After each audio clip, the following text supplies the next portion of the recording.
If you haven't heard the news, Dr. Phil is finally retiring, or is it too early? Because today I'm going to cover the real reason why Dr. Phil is retiring early from his show. Welcome back to Finale, let's get into the video.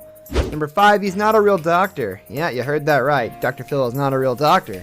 Even though he's got a PhD in psychology and had a license once, he isn't a licensed psychologist anymore and can't practice legally in California, the state where he lives and shoots his show. While we're not sure why he doesn't practice anymore, we do know that he was involved in a serious scandal with a 19-year-old patient, Sarah Jane Morrison, back in 1988. Following this, the board issued him a letter of reprimand, hooked him up with a psychologist to keep check on his practice, and made it mandatory for him to take an ethics class. He was also made to undergo a complete psychological evaluation. Number 4, Danielle Dragoli. Some guests that appear on Dr. Phil's show can be very tough to handle. Danielle Dragoli was one of these guests. She really made Dr. Phil want to quit his job. Back in 2016, her mother appeared on the show because she had decided that she couldn't put up with Danielle's terrible attitude anymore. She couldn't stop Danielle from stealing people's cars and asked Dr. Phil to help out. Danielle's first appearance on the show made her famous on the internet, and she even became a rapper, taking up the name Bad Baby. But when she visited Dr. Phil the second time, the interaction between the two wasn't a pleasant one. Rather than being thankful, Danielle made a degrading remark while saying that the show was nothing before she came on it, just like Dr. Phil was nothing without Oprah. Number 3, Todd Herzog's accusations.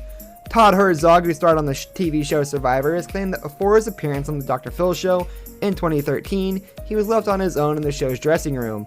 He discovered and drank a bottle of vodka. He says he was then given a Xanax pill and was told that it would help calm his nerves. The combination of the two drugs can be fatal and cause him such an impairment that he had to be assisted onto the Dr. Phil show set. And instead of sending him off to the hospital, Dr. Phil kept on filming the interview. Dr. Phil hasn't made any comments about the accusation, but one of the directors on the show has declined Todd's claims. Number 2, his comments on the COVID-19 lockdown. Twitter users didn't take Dr. Phil's remarks on COVID-19 lightly. When he appeared on the TV show The Ingraham Angle, some of his comments to Laura Ingraham rubbed many people the wrong way. He said that social distancing measures should never have been implemented in the first place. Closing down school, workplaces, and telling people to stay at home for quarantine isn't a good idea in Dr. Phil's mind. But he didn't give any other solutions either. We all know that the coronavirus kills at such high rates, and there aren't any vaccines or science-backed treatments available for COVID-19 coronavirus available at the moment. Such unscientific and illogical comments can actually put people's lives in danger if they chose to act on that advice, which is why Dr. Phil was rightly called out over the internet.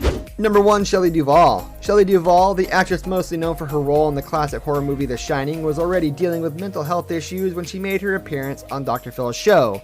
An intro that premiered before the show's air date received a ton of backlash. It had bits of outlandish comments made by Shelby compiled together to get more views for the show. She's even heard saying that Robin Williams is not actually dead, but he's shapeshifted into something else.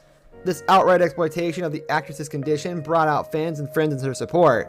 The daughter of The Shining's director asked the episode to be boycotted. Mia Farrow also expressed unhappiness on the subject, but Dr. Phil, despite all the outrage, went on to air the show. DuVall is seen in the episode saying that she is very sick and that she needs help.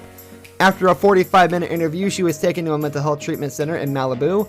Dr. Phil later said that the star stayed at the center for 3 days while she refused to take medicine. Later the following year, it was reported that DuVall's mental and physical and mental conditions had worsened considerably since her appearance on the TV show. It's pretty obvious that the daytime show did more harm than good to DuVall. Instead of turning things around for her, it left her in a worse place than she was before. This brings us to the end of our video. I hope you enjoyed it. Hit like if you did, and don't forget to subscribe to our channel so you don't miss out on any of our videos in the future. Also watch the 2 videos that are on your screen because I'm sure you'll love them. With that, I'll see you in the next video. Goodbye.